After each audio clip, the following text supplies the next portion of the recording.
Hey, everybody, welcome to today's episode. We are jumping in right where we left off with part 2 of the interview with Jenna Parker, a 25-year-old young business professional from Atlanta who transitioned and has now detransitioned.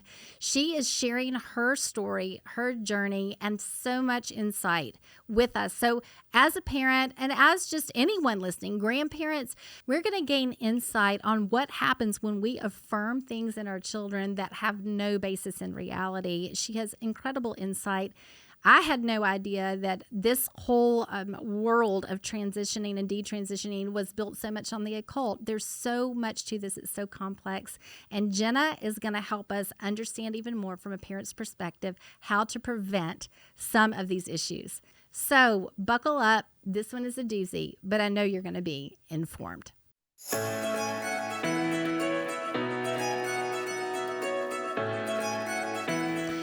That's one of the things that I really, in hearing your story and getting to know you and hanging out with you some, that's one of the things that I think maybe surprised me that I didn't necessarily make the connection.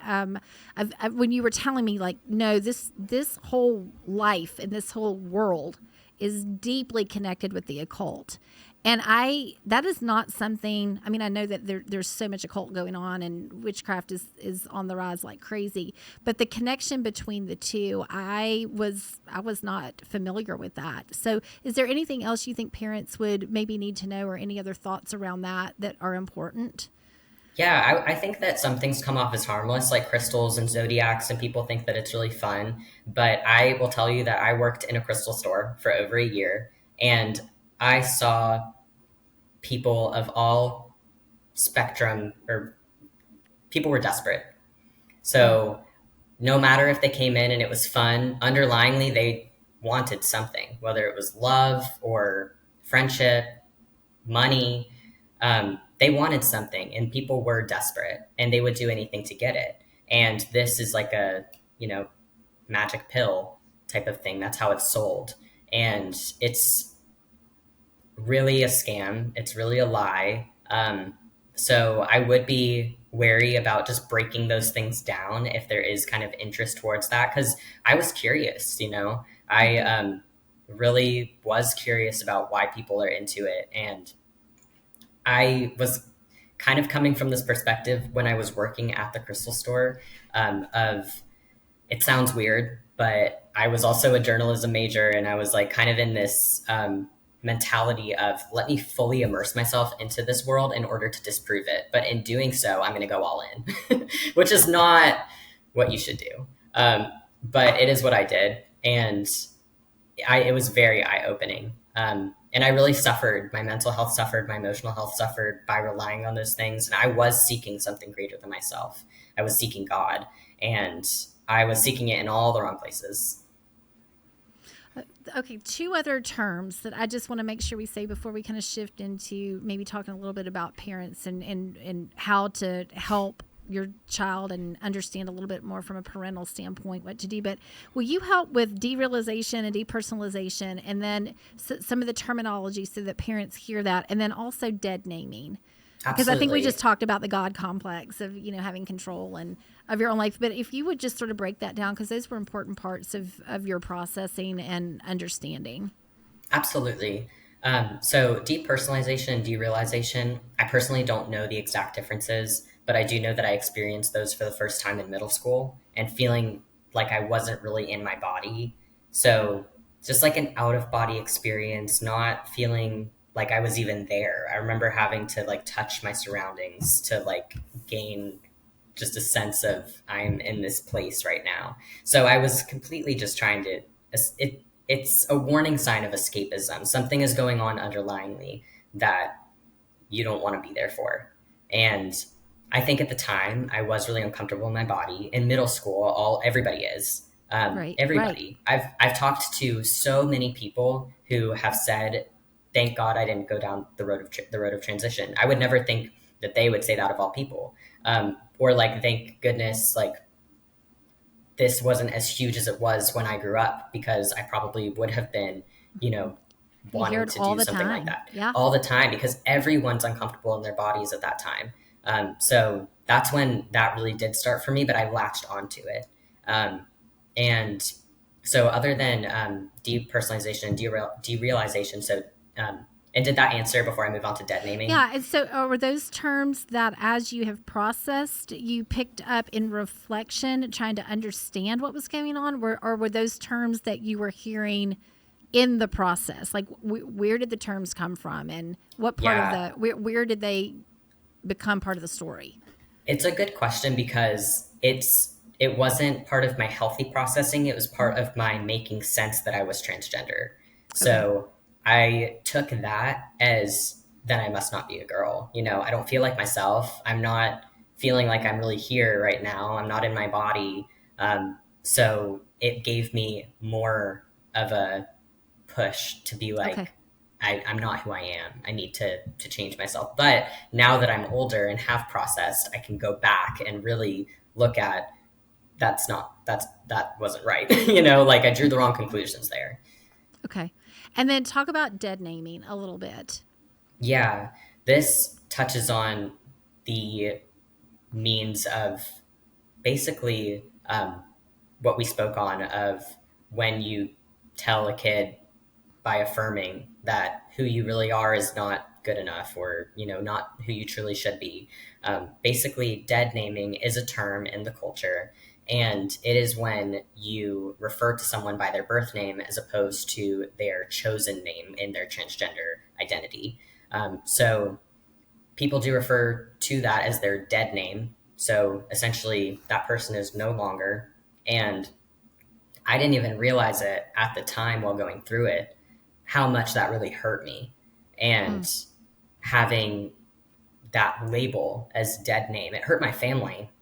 It didn't hurt me at the time, like outwardly, but it really did inwardly. And I'm coming from this perspective of all my life kind of showing one thing, feeling another, which was confusing for my own brain to keep track of in my own heart. But ultimately, I wanted to escape myself so bad that I wanted to kill myself without killing myself. And I Mm. wanted to take on a whole Wow. new identity. It's self harm, you know? So I'm going to leave at my old self, which you cannot do. You can't run away from anything, you know? Things will come up and it's healthy to process. So if you're running away from all your problems, taking on a whole new identity, you can't. Because it's God So given, right? Yeah. exactly. Exactly. You're meant to process those things for a reason. You're meant to go through those periods of processing for a purpose. And that's the only way to learn and take lessons away from what you experience is to really sit with it. And I came from a place in that manic chasing highs. I didn't want to sit with anything that was sad, you know? I just watched Inside Out last night. And it's all about, the balance Yeah. between sadness and not pushing it down and maintaining joy but sadness within that and how they help each other and balance each other. And it's just such an important conversation. Well, it's so interesting that you were the one choosing the name, and choosing to step away from your name. Yet doing so was actually, you felt the pain of doing it, even though you were initiating it. It's so fascinating what the Yes. mind is doing. So it is all so informative. There's so much information here. It's a lot to process as you listen. But I so appreciate you walking through the process that you went through, because it helps people understand that it doesn't just happen overnight, and it's so complex, and it's coming from so many different places, but there are also so many voices speaking into it, and the fact that the occult is mixed into the sort of the madness of it all too is that's another hurdle, right? Because those are strong voices. So I really appreciate it. Thank you so much. I really appreciate it. Okay, now are y'all okay? I'm gonna switch now. We're gonna switch gears. I think that ended okay. Okay. All right. So, like, how, oh, blah, blah, blah, blah. Okay. So let's talk about just the topics. We've been talking about your story, but I really want to get into what is it that parents need to know, almost preventative. What made you susceptible, and we've talked a little bit about it, that just being shy and maybe hearing some words that you didn't understand. But from a preventative standpoint, what were you exposed to things besides just the word gay? Were you exposed to things that you would say this was dangerous or this helped open doors to this process. Can you talk to me a little bit about that, just so parents understand maybe where they could be putting up some guardrails or pulling information out of their kids a little bit better? Yes, if you are a parent and your child has access to the internet, you have to be really smart. They can hide things really easily on the internet. There are private browsers, you can erase history, but I'm sure you can install something as a parent with privacy locks where people can't do that. And I would advocate for that. I saw things I wasn't supposed to way, way too young. I was watching all of the L Word like when I was 13. Um, I was watching YouTube videos about like sexual things with two girls and like informative stuff for adults, like things that were just not for me at all. And it it messes with you, you know. I was on like chat rooms and stuff. It was really bad, talking to who knows who I was talking to. And yeah.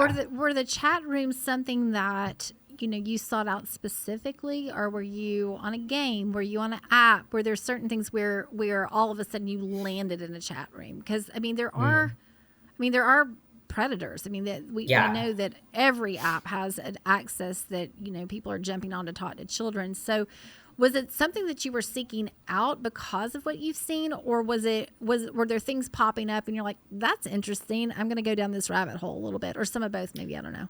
I wasn't actually seeking out the chat rooms. I was on apps. Like there was one I think called like Whisper, and you could post secrets anonymously, but then you could also message people through that. And then, oh gosh, I just had some. Oh, I was reading like fan fictions too. And those are obviously, I don't know how much you know, but those are inappropriate. So yes, be very conscious about what your kids are looking at online. At what point did you have access to a screen that you like? How old were you, and then how old were you when it was sort of left that you could watch it wherever? And was it a computer or phone, both? I was in elementary school when I had an iTouch. So it did have internet when I was on Wi Fi. It wasn't an actual phone, but it had games and it had internet. And then I got a laptop when I was 13. That was And not all that. supervised. Okay, not unsupervised from the get-go. Yep. Okay, and then you talked a little bit in terms of affirmation with family or friends, but also talk a little bit more about the affirmation that you were getting maybe on social media, and how, if you were on social media and you were sharing all of this, were there individuals that you were getting to know through social media? Was it just the number of likes? Like, what did the high come from? I think it was as a shy kid being seen and like being cheered on. And it was even people like my parents' friends being like, you're so brave and, you're going to do amazing things, stuff like that.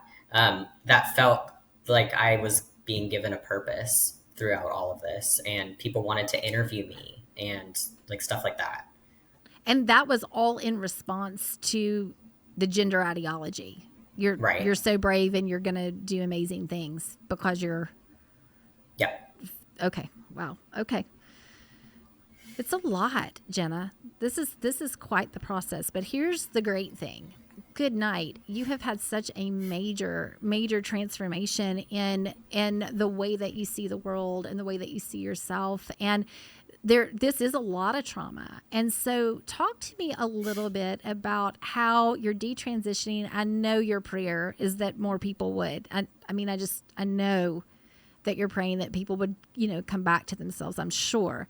But as you're processing the trauma that you've gone through based on your choices, how does that work? How are you processing that?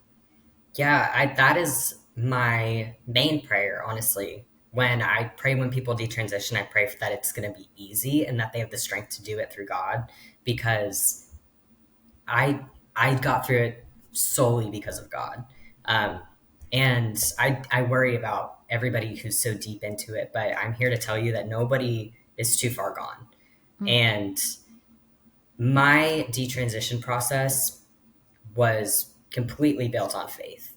And essentially, I was in bad relationship and it ended, and I looked at my life and I was like, where am I? What am I doing? So that was my point where I stopped smoking weed, which was essential to gain some mental clarity. I went into kind of an isolation period. At the time, I was living in Atlanta with these two people I didn't know very well at all, and it was not a great area to be living in. And just to paint a picture of the environment. So I was in my room a lot, and I remember just like my body and brain reconnecting again. So that took a long time. That was before I even started questioning detransition for real. But it was in the just very take a step back, like laying in my bed, seeing my water bottle next to my bed, and being like, okay, brain, touch it, pick it up, bring it to my lips, drink some. Like it was literally like that. So I was gone and I was rebuilding back myself.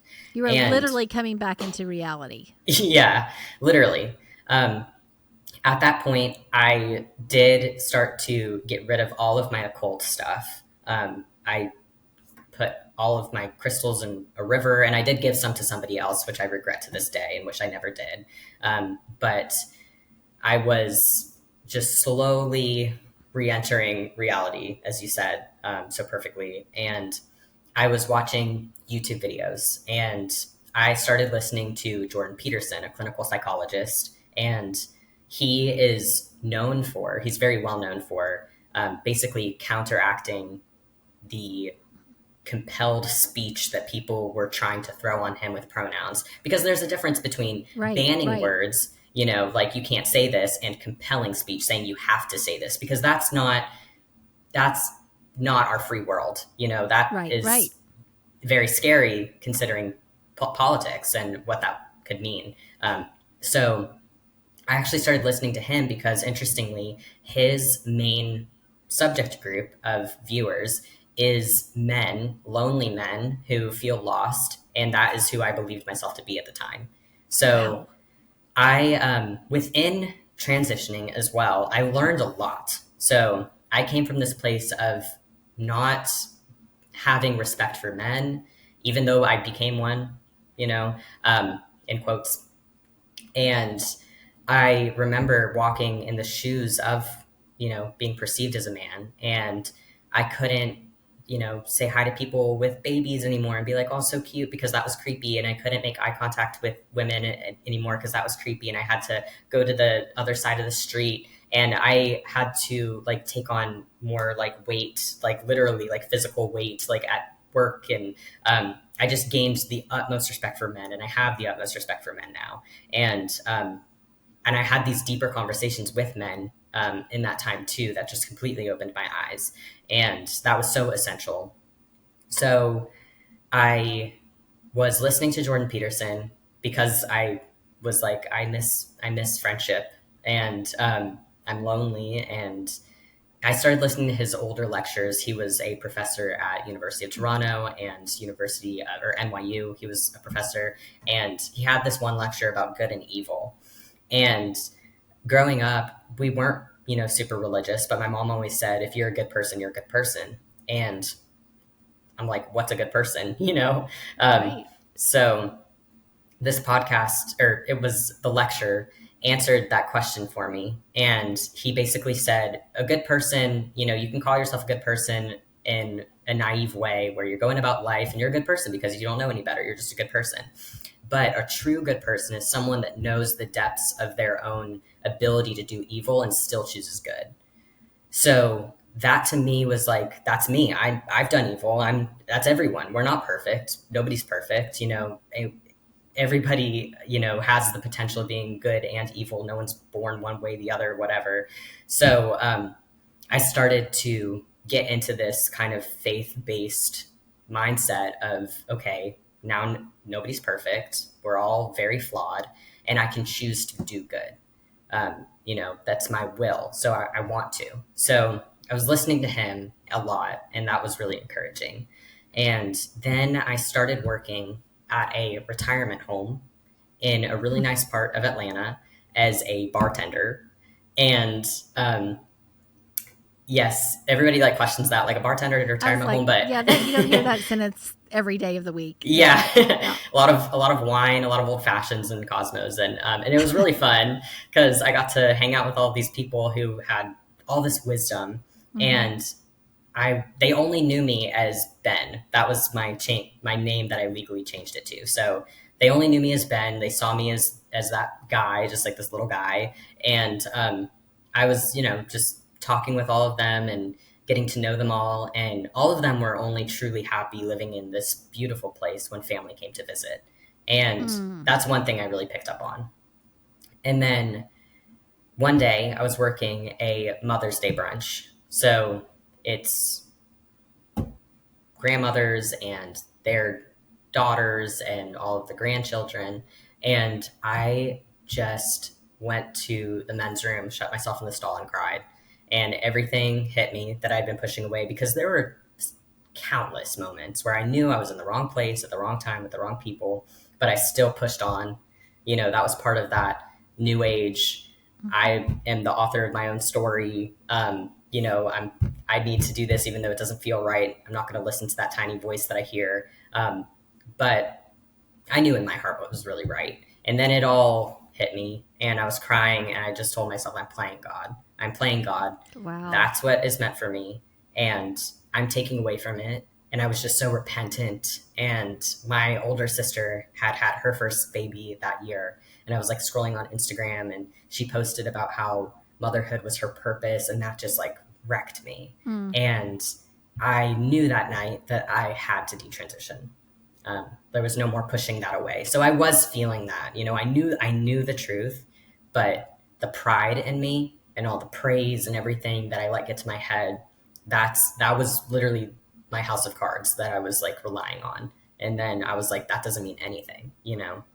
It really doesn't. At the end of the day, I was still lost. I was still depressed. I was still just worse than I was. There were moments where I looked in the mirror at 3 a.m. and saw nothing behind my eyes and I knew I wasn't okay. Like, so yeah, at this point, everything that I experienced, everything within working at the crystal store and being involved in the spiritual realm from the dark side, and everything I experienced was kind of coming to, make sense and me Into the accepting it and light. surrendering. Yeah, literally. So I did tell my mom and my sister that night because it was Mother's Day. So I went over to my parents' house that night, and it was just my mom and my sister, and I, finishing up a movie on the couch, and I just told them that I think I made a mistake. Wow. And my twin sister took that really, really hard, and I just feel horrible. We're better now. We still have a lot to work through, I think, Yeah. just how things affected her, and I want to be there for her as best as I can, and we've, talked about that. And we're healing our relationship, which is just the biggest blessing because she is my heartbeat. And my mom, she just kind of was like, take it slow, because she wants to keep the peace between both of us. And but I knew what I had to do.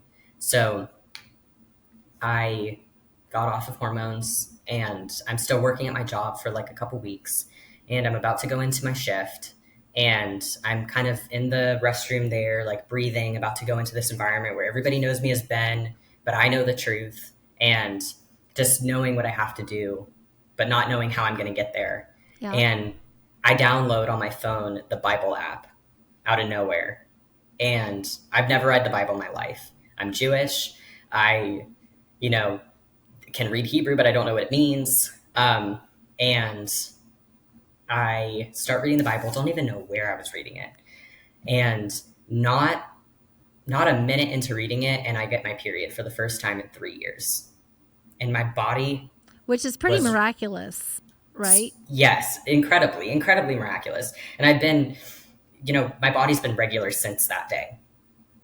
So at that moment, I just knew that it was Jesus. And I was just like, okay, um, thank you. Like, okay, what do I do now?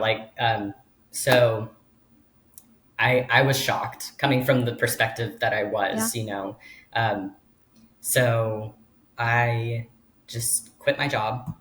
I moved out of my bad living situation back into my parents' house, grew out my hair, and did a software engineering boot camp. I had already graduated from college, but I wasn't using my degree. And I just wanted something to keep me on track. So for 40 hours a week for 3 months, I was doing the software engineering boot camp, and I had like a mentor at the end who helped me get a job, and I started working, and I changed my name legally, back to that. But in the midst of all this, I'm processing everything, and I'm praying, and I'm reading the Bible, and I am basically just waves of grief and crying and emotions. And God will only show you what you are ready to process when you're ready to. People process trauma like that all the time. You black things out and then Right. they come back up when you're Absolutely. Yeah. ready. Yeah.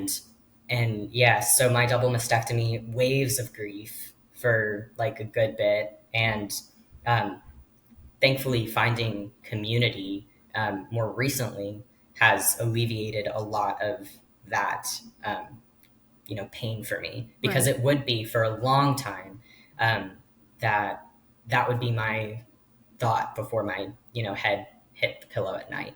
I would just be like in grief In and grief. Yeah. regret. And yeah, so spent a lot of time praying, spent a lot of time listening to podcasts, crying when I got a job, to and from work, just crying, just like processing everything.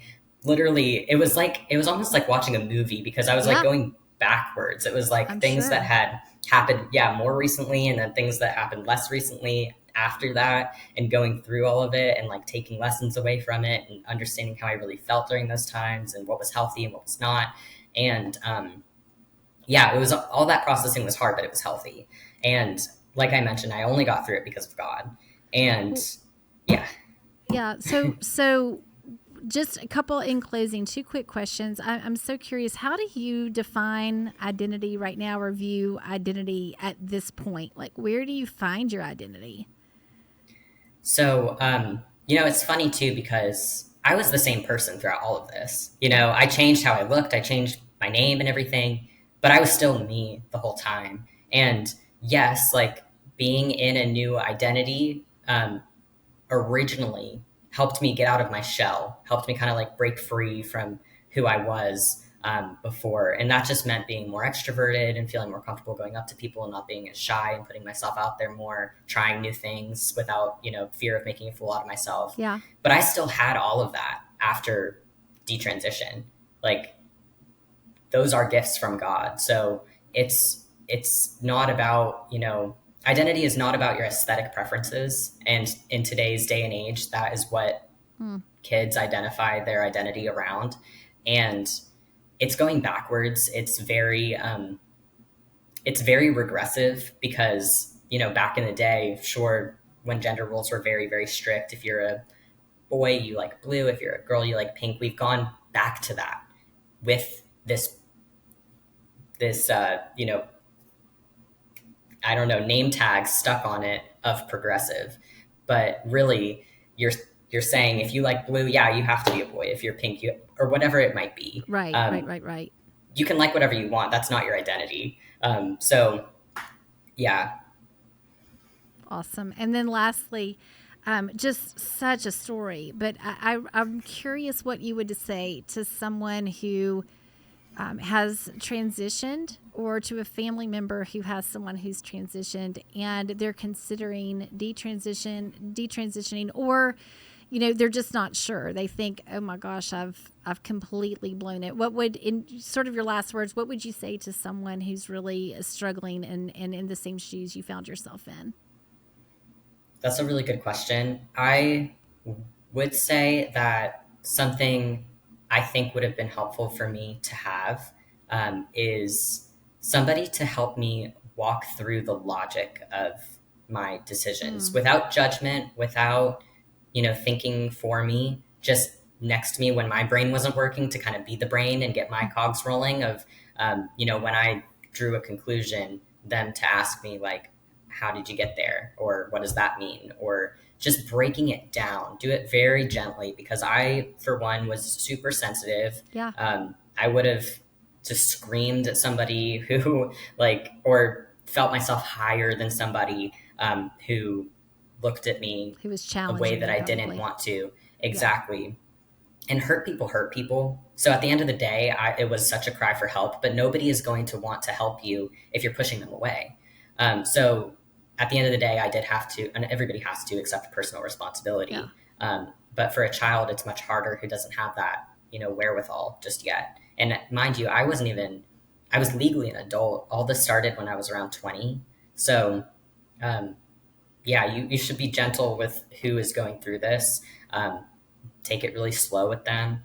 I don't know if I have like a singular answer, but I will just say, I guess, that you are just at the very beginning. All of those things, if you are questioning detransition, look into it more with yourself. There's not that many resources out there, unfortunately, at this time that are helpful.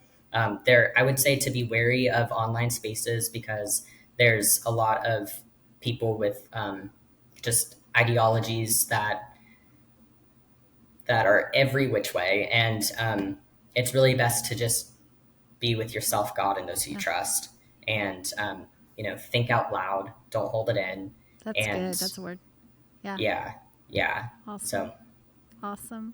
Well, Jenna, it's such a journey, and it's such a redemptive story, and just your walk with the Lord has been tremendous, and how you're just pursuing who he is and who you are in him and learning. It's so encouraging. So thank you so much for sharing the journey and being so vulnerable to help people sort of understand what's going on in the headspace and what's going on in the world, because it's both internal and external. And so being able to tie those two together and process it, it's really, really important. So I so appreciate it, and I have just loved getting to know you. Oh, same here. Thank you so much, Suzanne. God bless you. I've loved this podcast. Awesome. Thanks.